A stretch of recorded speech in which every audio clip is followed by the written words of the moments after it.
Hey everybody, welcome back to my video. In this video, y'all, I'm going to be talking and giving an update on our fruit orchard. And so I cannot wait to show you the things that we've done, how the fruit trees are progressing, some new stuff that I got, because of course I'm always adding. So this video is going to be a fun video to kind of give you an update on our fruit tree journey. If you're brand new, thank you so much for stopping by. My name is Barbara. I live in Tennessee, and we live on 75 plus acres of land, and we homestead and we garden, we cook from scratch, we preserve food, we do all the things.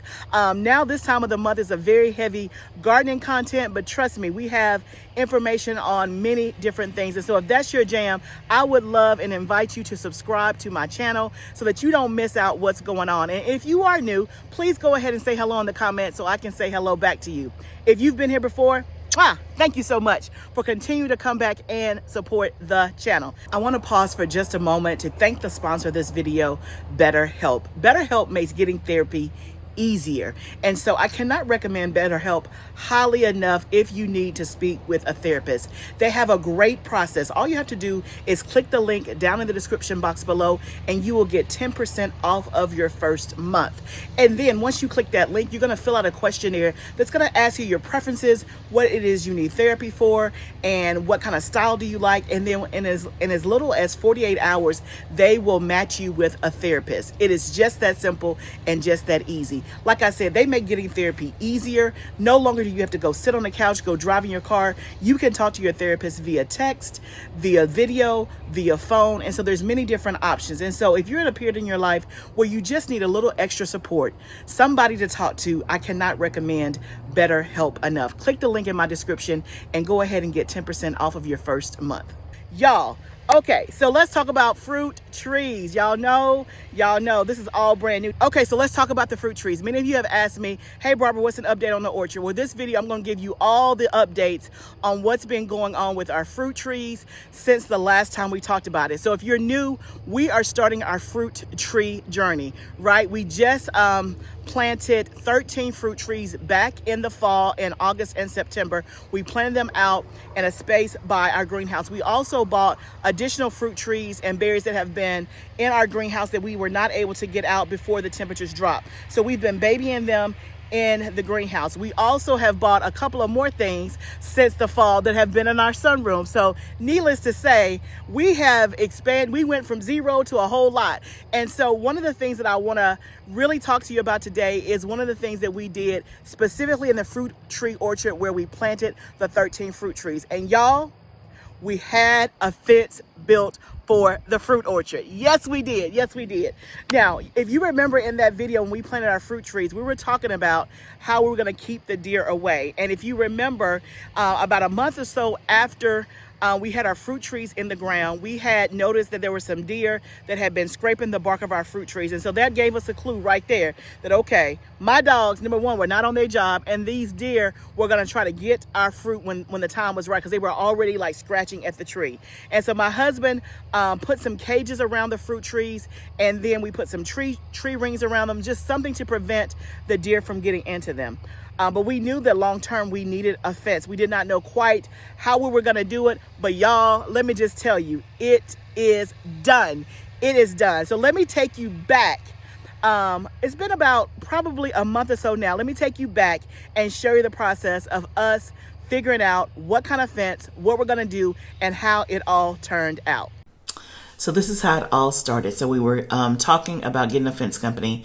We had 2 or 3 people come out and give us estimates. We ended up going with this company that was local to us called Dudley's Fencing. They did a phenomenal job on the fence. But the first thing they came out to do on the first day was to kind of just mark the area where the fence was going to go. So you can see this is like the before shot. This is what the orchard was looking like where we planted the 13 trees. Now we decided to do this area where most of the trees were. Now behind my husband, in another section, there are like 3 peach trees that we did not include in this just because it was kind of further away and it wasn't going to make sense to include those over there. So we did the 13 trees. So the first thing was they marked off the space and got the square footage, which is about 300 square feet.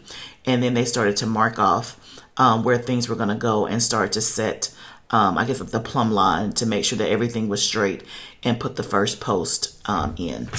So I mentioned we actually had this done about, probably at the time of this video, it's probably been a good at least 6 weeks since we had this done. But it certainly did not take 6 weeks. They literally did everything that you're going to see by the end. They did it in 2 days. It was phenomenal. Absolutely. You know, I'm a person of results, so I love execution. And so the fact that we chose a company, the day that we chose them, they were out here the very next morning at like 6 o'clock in the morning. They worked all that day, worked the next day, and it was done. It was done. So here again, they're just trying to get a straight line all the way around the perimeter. And then once they get the line straight, they start digging the first hole for the post to go in. And so they're using, I think it's a post hole digger is what he called it. And to dig the holes at each of the corners, they started there first.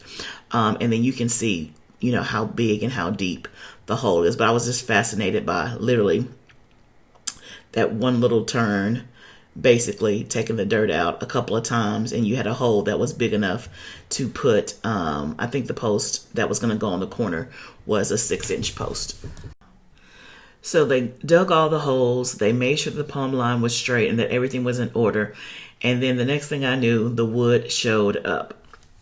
So here you can see all of the posts and all of the wire that we're going to be using for the fence. By this time I had gone back in the house to do some work. And this was probably, I would say, a couple of hours later. When I came back, the wood was there and they were already putting the post in the ground in the holes. You can see that here, that pretty much most of the poles at this point have been put in the hole and they're going behind, backfilling it with concrete to set the poles. But you can see everything is looking good. It's looking straight.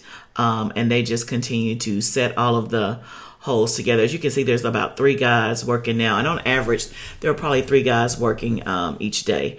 I had said that it took them 2 days. Well, on this particular day, they get all the poles set. And then obviously, they had to let the concrete dry. And so the next day when they come is when they do the majority of it. So maybe it was a 2.5 day process. But either way, they were moving fast and quick. Because 2 hours in, I was amazed to see all of these poles going up. And I was like, oh my goodness, this is really happening. And it's looking good. Now, before we chose the fence company, I'd asked my husband, I said, do you think that you can build a fence yourself? And he was, I would say, about 90% sure that he could do it. He was like, I know what to do. I've just never done it, you know, as big a fence as this and on this scale. But what it really boiled down to is that we just don't have the time to do it ourselves. And so even though we probably spent more money than we anticipated, and that's just because we didn't know how much, you know, fencing costs, because we had not done this before on this scale. It just boiled down to, at the end of the day, I was making a decision between, if I don't get the fence done, then my fruit trees and the work of our labor is at jeopardy, because if the deer eat my fruit, I'm going to be upset. And I feel like that's like a waste. And so I feel like the fence was an investment against my food. And I feel like that was the best choice at this time. So next they're working on the bracing. So they did extra bracing on the corners because of course once you put the wire on, that's the part that's going to have the most tension. So they were working on that. And so what I wanted to do is I wanted you to actually hear from the owner of the company that we selected. And he's going to kind of walk you through the design we came up with and why. And I just want you to hear from him about the final design and what we decided to do. Dudley's Fencing. I'm the owner, Jeremiah Dudley. We are installing a 4-foot tall, 2x4 no-climb horse fence with a 1.5 foot electric fence on top to keep deer out of this orchard. We got our 6-inch round post on the corners, good brace. We got a 5-inch in the center, all braced down. We're gonna have a single 6-foot walk-through gate. Should keep some deer out. We got a 15-acre electric box going on with a high tensile hot wire. Have you done fencing before? Yeah, I have. How many fences do you think you've installed? Somewhere close to the, in the past 3-4 years, I've probably done over 250, 300 jobs. Wow, that's a lot. Okay, so tell, why did we go with this approach? Because remember, I came to you and I was like, hey, this is what I want. You were very good about giving me options. And even though I was trying to stay within a price range, you was like, hey, I don't recommend that. So talk to me about why we chose this versus what I originally said and all of that. Just So we originally were gonna go with cattle panels, and cattle panels are pretty expensive, and you can't get them real tight. So I chose a wire that the squares are equivalent to a cattle panel. They're stronger, you can stretch them tight, and also with the terrain that we got, if you look up the hill, it rolls with the hill, so you can't get a cattle panel to run on the ground so an animal could get under. So I chose a net wire with the smaller squares, a heavier duty for that. okay. And I didn't even know that about the cattle panel. square posts, over time, they don't make things like they used to, so square posts tend to twist and bend on you. Really? So, I didn't know that. Round post, if it twists and bends, what's it gonna do? It's gonna go in a circle.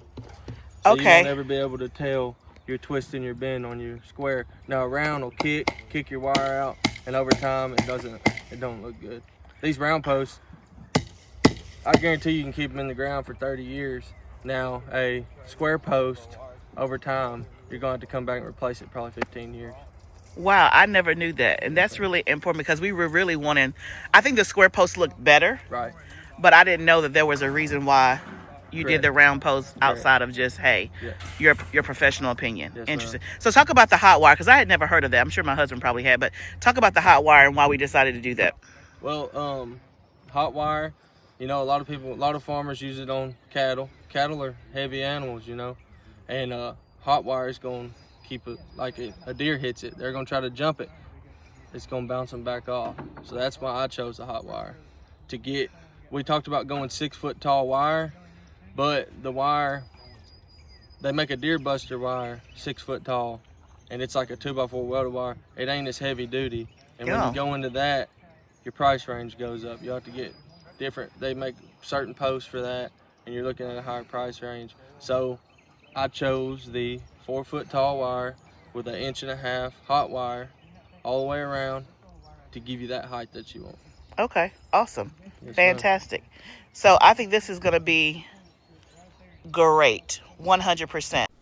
So once they got the fence up all around, the very last step was to just build a door for the fence. So these two guys are measuring and cutting the space for the door. You can see, I think it's about 6 feet, if I'm not mistaken, this space.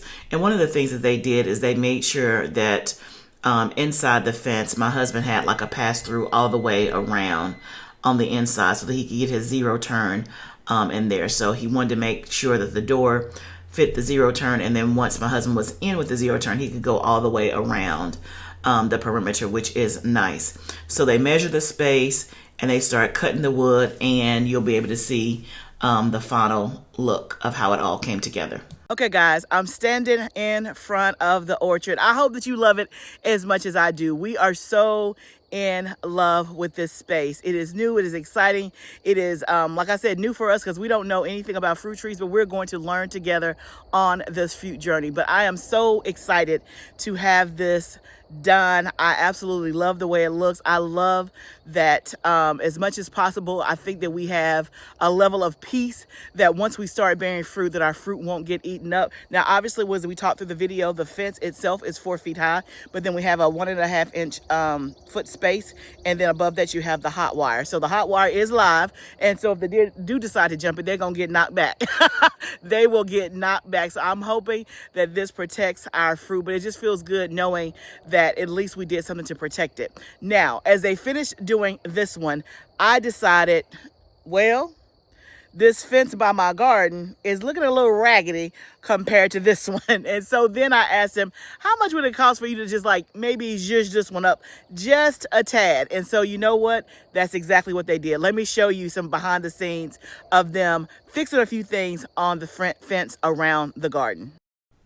So they came to tackle the fence around the garden the next day, and that particular night the temperature dropped. So you can see the owner, he's bundled up in a coat, and it was like 30 degrees when they first started working out here. Like I said, they were dedicated. So I don't know if you can tell, but they've taken down the old fence on the right hand side already. By the time I woke up, they were literally out there like 6 o'clock in the morning. So when I woke up and passed by the front window of the house, I saw them out there working.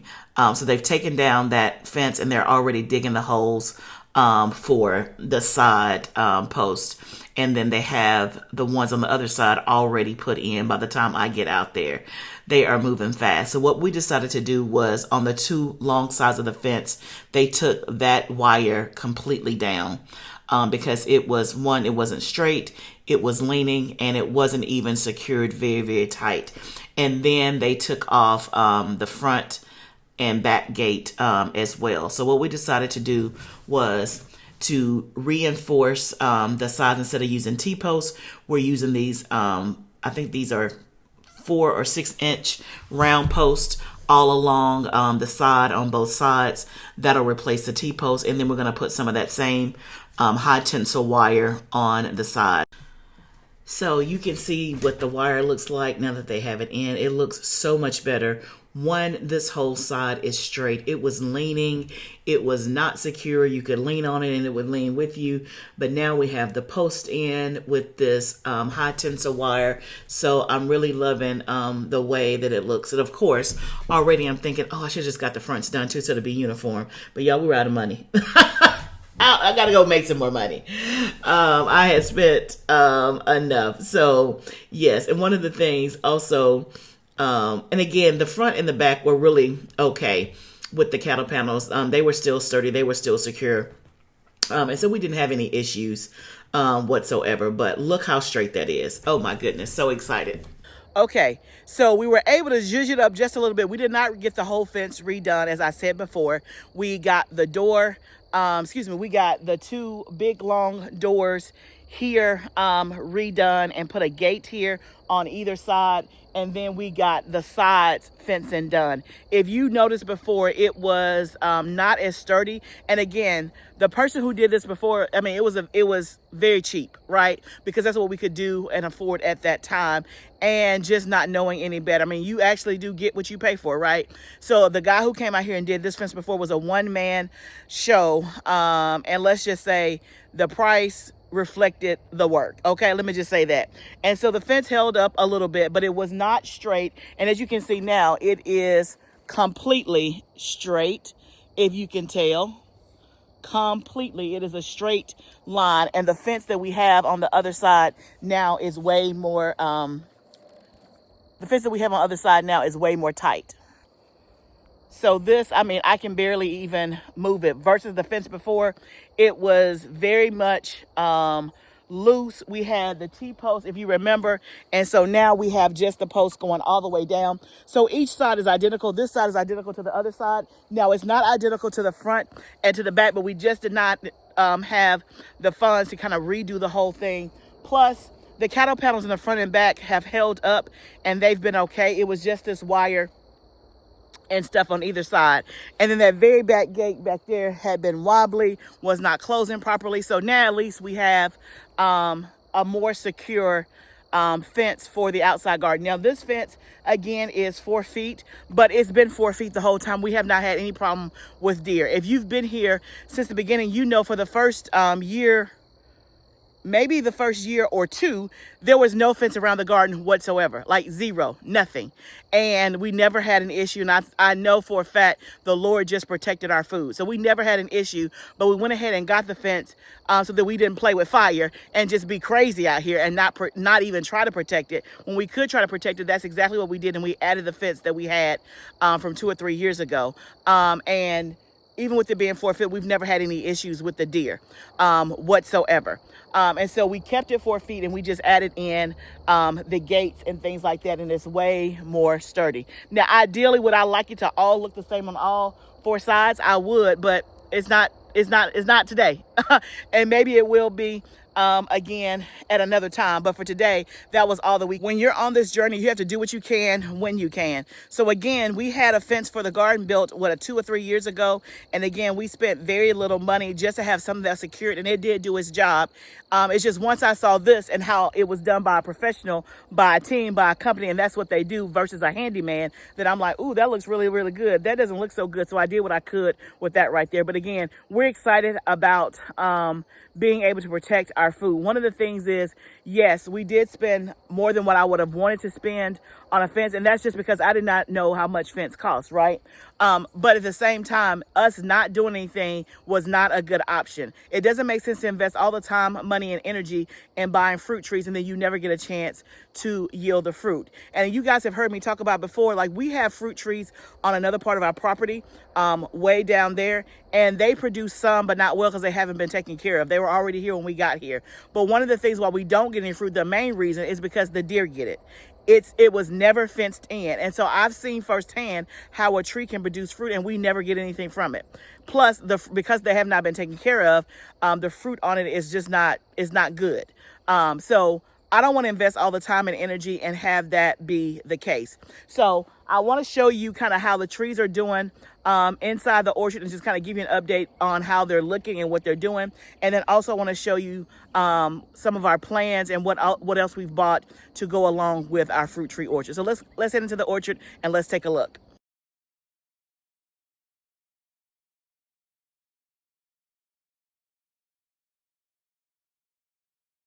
This first row going down here on the left are all of our apple trees. And so you can see that we have some that have bloomed. It's looking good. This tree right here is a Fuji apple, but it's looking good so far. You can see that my husband, we had cages around here. He's taking off the cages that was in here.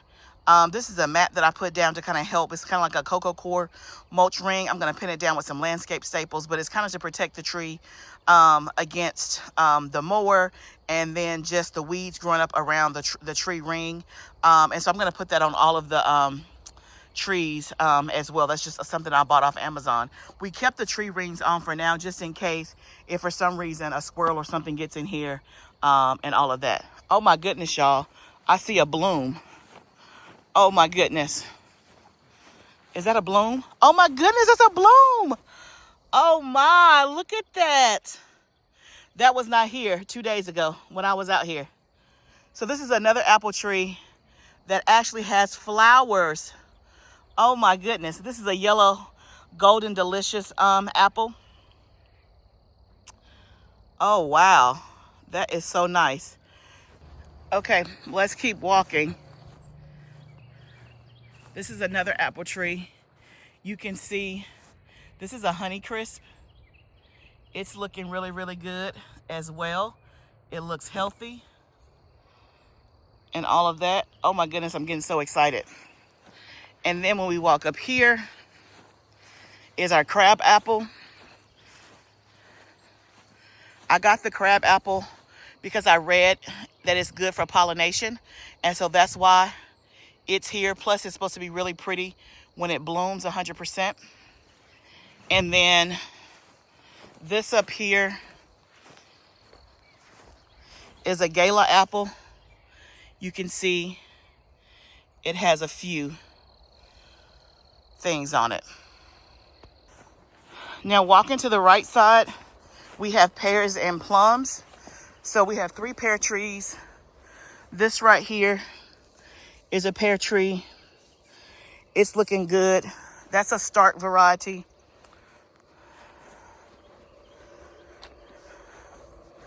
This is another pear tree. This is a Bartlett pear. Has a couple of things on it.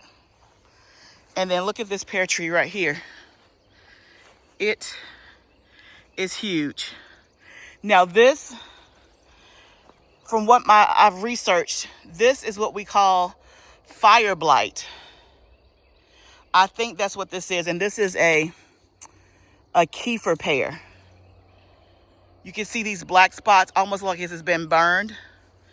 When I Googled it, it said it could be fire blight. So with the fire blight, and again, I'm doing some more research just to make sure before I don't mess up anything. It said I needed to prune it. This tree is pretty tall, so I'm gonna have to get my husband to help me. But if you guys remember, when I first got this tree and about 2 to 3 weeks after I transplanted it, it looked like this and I thought it was transplant shock. But now that it's come back again, I'm thinking it may be fire blight. And what I researched is that the pear trees can get fire blight. Let me know if you guys have ever experienced that and what to do. It says I need to prune it above the fire blight, but I'm still researching, so let me know. I really hate that because this is the biggest tree that I have out here. I bought this one and it was already, I don't know how many years old it is, but it's pretty big and established and it has grown. The leaves are green, but it still has that fire blight burnt look on some of the leaves. Now we walk down here. These are our plum trees. We have 2 plum trees. Here's a small one here, a Santa Rosa plum tree. There, it has a few leaves on it. And then this one is looking pretty good. This is a bigger one that's in full bloom.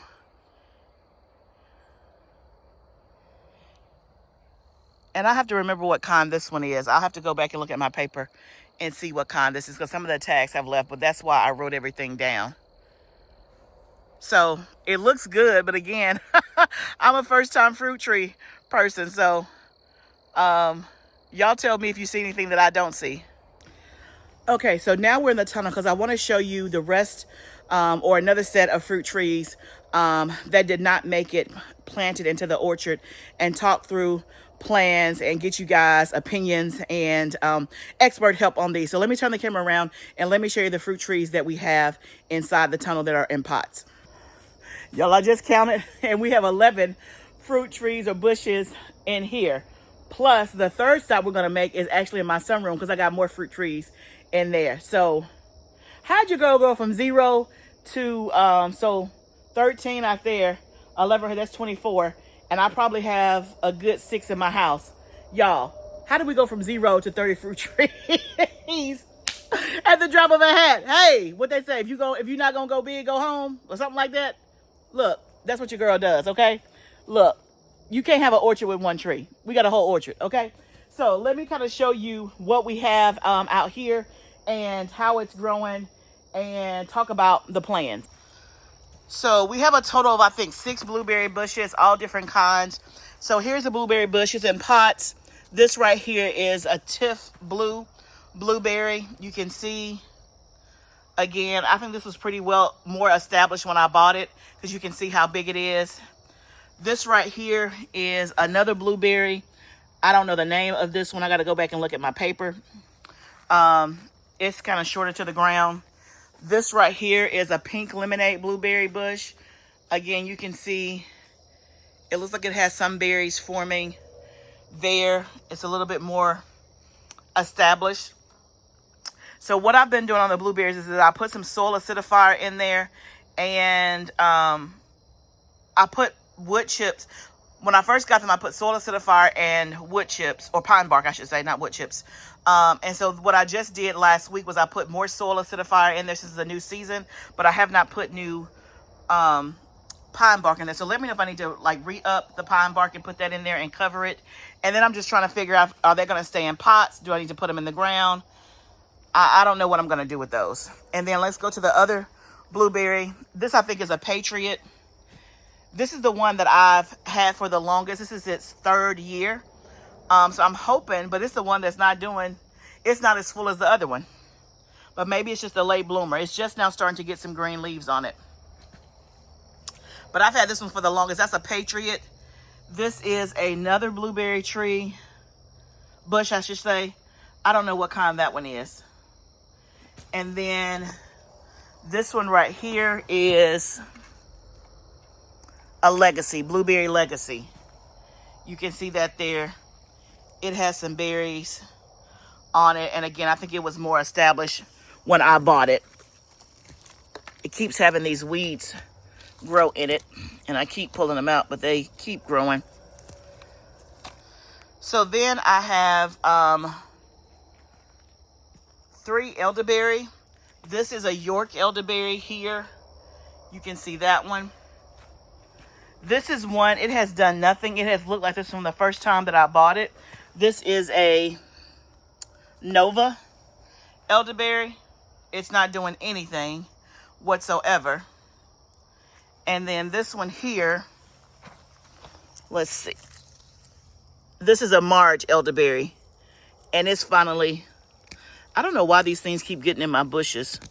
It's some kind of weed that's growing. That is a March elderberry. So I have 3 elderberries. Again, should I keep them in containers? Do they need a vine? Do I put them in the ground? Do I put them in the orchard? Y'all help me out. And then I have 2 blackberry. So this is Awachita thornless blackberry. It looks okay. And then this is a Prime Arc blackberry. So I'm feeling a little unsure of myself. And again, I just have to keep telling myself that this is new. Just like growing a garden was new. And so I just have to do the same thing that I did when I first tried to learn how to grow food. I prayed, I researched, I listened to other people, and I made trial and error and made mistakes. So I know that is the formula, but it is a little unnerving when you're trying something new and you don't know what you're doing. So I don't know where these are gonna go. I don't know if I should keep them in pots. I do have, I don't know, y'all. Help me out. I'm just trying to figure out, should they go in the orchard, on the side of the orchard? Should they stay in pots? If so, move them outside, like just all the things. So any advice or help, let me know. So that's the 11 that we have out here in terms of bushes: blueberries, blackberries, elderberries. So now let's go in the sunroom and let me show you what I have in there. Okay guys, now we're in the sunroom. Let me show you what's been hanging out here all fall and winter and talk to you about the plans for this set of fruit trees / bushes. Okay, so first this is our banana tree.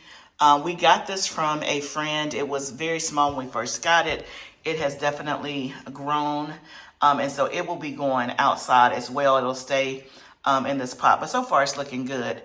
We won't put it in the ground because it'll never be able to survive the temperatures when it gets cold, but you know, it's a novel idea. Let's see what happens with the banana. Then over here, this is our lemon tree. You can see we did have flowers on here that have kind of died, but I'm sure they will come back. You can see we do have new growth coming right there, starting to grow. Or you know what? This is oh, these were flowers and now they're turning into lemons. That's what that is. You can see that there. That's where the flowers were, but they're turning into lemons. So that one has been doing pretty good. It's going to go outside as soon as we have stabilized temperatures at night. This is the Vego garden bed. You can roll it. It has on wheels. And so we brought it inside, and it has been doing well all winter. That's from Fast Growing Trees. This right here is our orange tree. Citrus. This is a Owari Satsuma Mandarin. This is also from Fast Growing Trees. You can see that it's looking good and healthy. It has definitely grown since being in here. This is new. Yeah, I just got her a couple weeks ago. This is also from Fast Growing Trees. This is an olive tree. Now, I think olives take a long time to grow, but the olive tree is so pretty just by itself without any olives on it. So I'm excited to see what happens with that. Then this right here is our fig tree, one of them. And then this right here is our lime tree. We just got the lime tree in. You can see it's in a smaller pot. We got to up pot this into something bigger. But this is a lime tree that's also from Fast Growing Trees. And then the very last thing that we have, let me go over here. Y'all, guess what that is? That is my newest tree. That is an avocado tree. Now, yes, I live in Tennessee, but let me tell you about this avocado tree. That is a cold, hardy avocado tree. It is good to 20 degrees. Now, if it gets lower than that, then I'm going to have to bring it inside. But y'all, I'm in Tennessee. There are nights where it gets below 20 degrees, but large in part, it's not the entire winter. And the fact that I may be able to have avocados brings me great joy. I'm trying it out. I'm experimenting. So we'll wait and see what happens. And I think, again, avocados take a long time to grow. But I just got her in last week. So I got to up pot her into a bigger pot. And we will keep her in something that's portable. We'll put her outside during the summer is what I'm thinking. Then we'll bring her in in the wintertime when it gets, you know, to the temperature where it can't stand it. So we'll definitely put it in something that can be movable or portable. Well, y'all, I'm excited about my avocado tree. So y'all, that is the setup. Let's see, how many we got? 1, 2, 3, 4, 5, 6, 7. So 7. Yeah. And then we have one more fig tree on the way. Okay, y'all, I think we're at 30. I think we are at 30 fruit tree bushes something. I think that's where we at, if I count it right. 30, 31, 32, somewhere along in there. So as you can see in the sunroom, I have some stuff too. Now, some of the stuff we already talked about is going to go outside because it's in those Vego garden movable containers. So that works out good. And so the lemon and the lime and the orange, the banana, all of that will go outside. The avocado is going to go outside for sure. What else do we have in there? The orange, the lemon, the lime, the avocado, the banana, the olive tree. I don't know. I need to know, does that need to stay inside or outside? Yeah, and would that be considered a fruit? Maybe not, but we're gonna count it as part of this mix. So as you can see, y'all, we got a lot. So that is the update on all of the fruit tree things that we have. The only thing, oh, and the fig. Yeah, so that might be 31. So the only thing, I got to figure out a place for the fig to go. So the only thing that you have not seen is that I have another fig tree coming. It is on back order. So it should be here, I think, like May-ish or so. And I'll put a picture of the fig tree up here. I think it's called Violet Bordeaux. It is so, I know y'all, but you know what I'm about to say. It's so cute. It's so pretty. And the figs look amazing. But I heard about it on another YouTuber's channel, and he said that fig tasted so good. And so I wanted to try it. And so let me just talk about where I got a lot of this stuff from. And who I really want to highlight is Fast Growing Trees. Now, I did get some stuff from Stark Bros, but I'm going to tell you, if I'm being honest, I'm not that impressed with Stark Bros for a couple of reasons. One, everything that I have ordered from Stark Bros in the last year or so, they tell me it's going to be on a certain date, and then I get that little email that says, I'm sorry, your stuff has been moved back to such and such date. Every single item. So I don't know if they got an inventory issue. I don't know if they have an administrative issue. I don't know what the issue is, but every single thing I order, like right now as we speak at the time of this video, I am waiting on strawberries. I have been waiting. They've been pushed back 2 weeks, and I'm like, it is April. Where are my strawberries? Right? And so that just kind of sealed the deal for me in terms of, I'm not gonna say I'm not gonna buy anything from them again, but my experience has been just okay. They have cheap prices and all of that, but it's just okay. But who I want to highlight is Fast Growing Trees. Not because I do have an affiliate code for Fast Growing Trees. So definitely use my code, and I think you get $20 off if I'm not mistaken. I think it's FGTLFF, but I'll just look up here and look in the description. You can use my affiliate code. I'm not just saying it because I said it on previous videos. If you go back and watch, this is what I said. Fast Growing Trees has by far had the best customer service, the best turnaround time in terms of delivery, and they do what they said. If they say they're shipping it, they're shipping it, okay? I only have one thing, and that's my fig tree, and that's because, excuse me, of, I guess, the season, like it's just not ready yet, but I knew that when I ordered it, okay? And so that is the only thing. I have ordered most of the stuff, and all of the stuff that Fast Growing Trees has sent me so far has looked amazing. Amazing. Customer service on point, options on point, delivery on point. Okay. And so are they more expensive than some of the other stuff I bought? Yes, they are, but they always got a sale. But what I have continued to learn in my life is that you get what you pay for. Again, I always say do what your budget can allow, but I'm going to tell you, just in my short experience of fruit trees, I bought from Fast Growing Trees. I bought from Starks. I bought from, there was another company that I bought from that I already told you on previous videos, don't ever buy from them again because they didn't even send me my stuff. My order was messed up. I don't even remember the name of the company. I think it's Online Orchards. Yes, I said it. Online. I think that's their name. Online. Or do not buy from them. Do not. It was a nightmare. Okay. But everybody else's stuff does not compare to Fast Growing Trees. And I'm not just saying that because I was an affiliate I just became an affiliate in the last like 60 days. I had already bought my stuff from them before I was an affiliate. I had already told you guys I like them. So just know and believe I stand by what I say. If they were not good, I wouldn't even highlight them. Okay? So y'all, you have an update. Everybody who's been asking me, that is the update. Now, what I need from you guys is some tips, tricks, your expert opinion. Give me some things that I'm not thinking about and let me know. And I also need to fertilize my fruit trees. I'm a little nervous. I'm a little scared. I know this is the time to do it, but I just need to do it.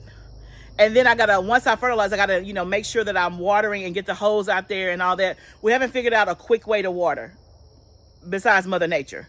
So we got to figure that out. We also have to figure out this fire blight thing, where to prune and what to do, and just figure out the placement and all that. So it is a work in progress, but where I am now versus where I was a year ago, we 30 plus. We are 30 plus, okay? We are 30 deep, okay? So this time last year, I had 0 fruit trees. Now I have 30 plus, okay? So it just goes, you just have to start somewhere. Even though I'm a little unnerved, even though I'm a little overwhelmed in terms of just ignorance, I have them, right? And so I don't need to just look at them. I need to do something. I got to try something. And then just like trial and error, you see what works and what doesn't work. Okay? So I invite your comments. I invite your questions. I hope that you guys enjoyed seeing this. If you have not subscribed to my channel, please go ahead and hit that subscribe button. Remember, y'all, this is all a journey, but we're doing it together. I cannot wait to see you in the next video. Bye, friends.